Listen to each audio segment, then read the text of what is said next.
রাতের বেলা শুয়ে শুয়ে গার্লফ্রেন্ডের সঙ্গে ফেসবুকে চ্যাটিং করছিলাম। সেই মুহূর্তে আব্বু আমার রুমে এসে হাজির। আমি তখন আব্বুকে বললাম, কিছু বলবে আব্বু?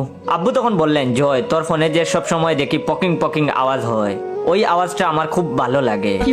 আমি তখন বললাম, তখন আব্বু বললেন, কি আমার ফোনেও ওইটা করে দে না প্লিজ। আমি তখন আব্বুকে বললাম, আব্বু ওইটা তো মেসেঞ্জারে মেসেজ আসার সাউন্ড। তখন আব্বু বললেন, যাই হোক না কেন, আমাকেও এমন করে দে যাতে আমার ফোনেও সব সময় এমন পকিং পকিং আওয়াজ হয়। আমি তখন বললাম, আব্বু ওঠার জন্য তো তোমারে প্রথমে ফেসবুক অ্যাকাউন্ট খুলতে হবে, তারপরে মেসেঞ্জারে লগ ইন করলে তোমাকে কেউ মেসেজ দিলে এরকম সাউন্ড করবে। এটা শুনে আব্বু বললেন, তাহলে আগে কি মুখ বললি, ফেসবুক, ওইটাই খুলে দে। আমি তখন বললাম, আরে আব্বু ফেসবুক না ফেসবুক। আব্বু তখন বললেন, আরে একই হলো, খুলে দে তো, বেশি কথা না বলে। আমি তখন বললাম, আচ্ছা আচ্ছা তোমার ফোন দাও। অতঃপর আব্বুর জন্য একটা ফেসবুক অ্যাকাউন্ট খোলা শুরু করলাম।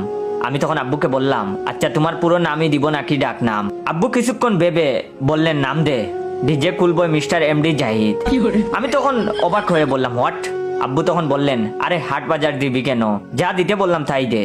অতঃপর আমি হাবলার মতো আব্বু যেমন যেমন বলে সেভাবেই একটা ফেসবুক অ্যাকাউন্ট খুলে দিলাম। আমি তখন আব্বুকে বললাম, আব্বু তোমার অ্যাকাউন্ট খোলা শেষ, তোমার ডাকনাম কি দিব যেটা তোমার প্রোফাইলে শো করবে? তখন আব্বু বললেন, ডাকনাম দিবি হলো 78% ইনোসেন্ট, 95% সেক্সি, 66% কুল ডুড, 44% লাভার বয়।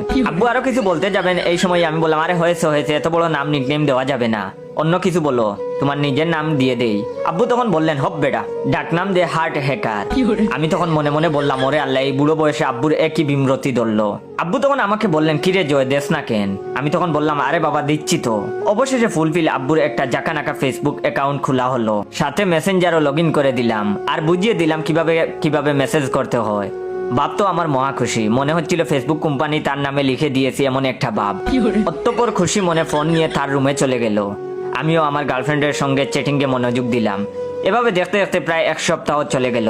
আব্বু সারাক্ষণ তার ফোন নিয়ে ব্যস্ত থাকে, রুম থেকে বের হয় না বলতে গেলে। সারাদিনই দেখি আব্বুর ফোনে মেসেজের পকিং পকিং সাউন্ড হয়। আমি ভেবে পাই না আব্বু কার সাথে এত মেসেজ করছে, আমি যদি দেখতে চাই আমাকে দেখায়ও না। এভাবে আরো 2 দিন পেরিয়ে যায়। ঘুমিয়ে আসি, হঠাৎ দেখি রাত 3টার দিকে জুমা মানে আমার গার্লফ্রেন্ডের কল। এত রাতে কল দেওয়ার কারণ কি ঠিক বুঝে উঠতে পারলাম না। অতঃপর আমি কলটা রিসিভ করলাম। আমি তখন বললাম, এত রাতে কল দিলা হঠাৎ? তখন আমার গার্লফ্রেন্ড বলল, সি জয়, তোমার বাবা এমন আমি ভাবতেও পারিনি। আমি তখন অবাক হয়ে তাকে জিজ্ঞেস করলাম, আমার বাবা আবার তোমাকে কি করলো? তখন সে বলল, সেটা তোমার বাবাকেই জিজ্ঞেস করে নিও। এটা বলার জন্যই কল দিয়েছি যে তুমি আর জীবনে আমার সাথে যোগাযোগ করার চেষ্টা করো না, ব্রেকআপ। আমি তখন বললাম, হ্যালো হ্যালো হ্যালো, কথা শুনো। কথা কিছু না বলে এই লাইন কেটে দিল। আমি বেশ অবাক হয়ে গেলাম, আব্বু কি এমন করলো যেটার জন্য আমার গার্লফ্রেন্ড মুখের